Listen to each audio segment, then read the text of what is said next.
15 फरवरी की वो सर्द रात, एक छोटे से गांव में फोन की घंटी बजी। दूसरी तरफ थी एक बेटी की टूटी हुई आवाज। ये मेरा आखिरी कॉल है, मुझे बस अम्मी अब्बू से बात करनी है। उसकी माँ की सिसकियां हवा में गूंज उठी और फिर सन्नाटा। ये कहानी है शहजादी खान की, एक ऐसी बेटी की जिसने अपने चेहरे के दाग मिटाने का सपना देखा, लेकिन उसे मिली सिर्फ मौत। नमस्ते, मैं हूं असीम और आप देख रहे हैं एनडीटीवी इंडिया। आज मैं आपको सुनाने जा रहा हूं एक ऐसी कहानी जो आपके दिल को छू लेगी। शहजादी खान, बांदा के गोयरा मुगले गांव की वो बेटी जिसकी उम्र थी 33 साल। उसके चेहरे पर बचपन से जलने के दाग थे। वो दाग सिर्फ चमड़ी पर नहीं, उसके दिल पर भी थे। हर बार शीशे में खुद को देखती तो एक ही सवाल उठता, क्या मैं कभी इनसे छुटकारा पा सकूंगी? और फिर एक दिन उसकी जिंदगी में आया उज़ैर, आगरा का वो शख्स जिसने सोशल मीडिया पर उसे एक उम्मीद दी।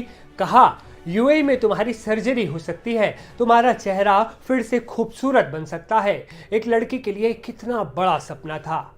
उसने अपने माँ बाप को आखिरी बार गले लगाया और दिसंबर 2021 में यूएई के लिए निकल पड़ी। सपने तो हर कोई देखता है, पर क्या इस सपने की ऐसी कीमत चुकानी पड़ती है? वो यूएई पहुंची, लेकिन वहां जो हुआ वो किसी माँ बाप के बहुत बुरे सपने से भी ज्यादा बदतर था। उजैर ने उसे अपने रिश्तेदार फैज के घर भेज दिया। सर्जरी का वादा टूट गया। उसकी जगह उसे दी गई झाड़ू पोछे की जिंदगी। वो घरेलू नौकरानी बनकर रह गई। सोचो कितना दर्द हुआ होगा उसे, जब हर दिन उसे अपने टूटे सपनों का एहसास होता होगा। फिर आया वो काला मोड़। अगस्त 2022 में फैज के घर एक नन्हा बेटा पैदा हुआ।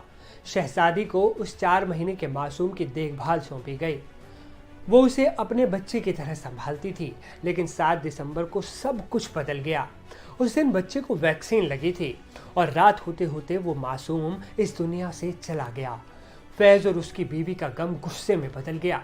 उन्होंने सारा इल्जाम शहजादी खान पर थोप दिया। कहा, तूने हमारे बच्चे को मार डाला।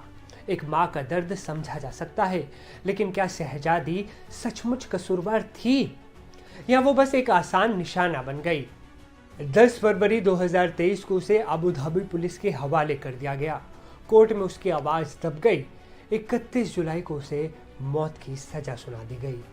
वो अल वथबा जेल में बंद थी, अकेली, डरी हुई। दूसरी तरफ उसके अब्बू शब्बीर खान अपनी बेटी को बचाने के लिए दिन रात एक कर रहे थे, लेकिन वक्त ने उनका साथ नहीं दिया। और फिर वो दिन आया 15 फरवरी 2025 का। शहजादी ने अपने घर आखिरी बार फोन किया। उसकी आवाज कांप रही थी। ये मेरा आखिरी कॉल है, मुझे अम्मी अब्बू से बात करनी है। उसकी माँ फोन पर रो पड़ी। भाई शमशेर ने फोन पकड़ा, लेकिन कुछ कह पाता उससे पहले ही लाइन कट गई। उसके बाद सब सन्नाटा। कल्पना कीजिए, एक माँ बाप अपनी बेटी की आखिरी आवाज़ सुनते हैं और फिर खबर आती है कि वो अब इस दुनिया में नहीं।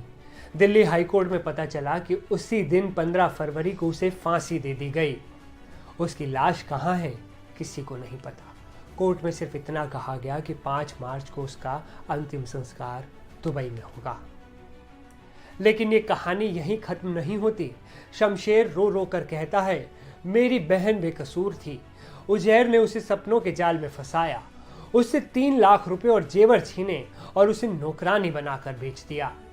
वो अपनी बहन की लाश अपने गांव लाना चाहता है ताकि उसे आखिरी बार अलविदा कह सके। वो चीख चीख कर पूछता है, मेरी बहन को इंसाफ क्यों नहीं मिला? आपके दिल में भी ये सवाल नहीं उठ रहा क्या? क्या शहजादी सचमुच में कसूरवार थी? क्या वो गुनहगार थी या वो एक साजिश का शिकार बन गई? उसने तो बस अपने चेहरे के दाग मिटाने चाहे थे, लेकिन उसके माँ बाप के दिल पर जो दाग छूटे उन्हें कौन मिटाएगा?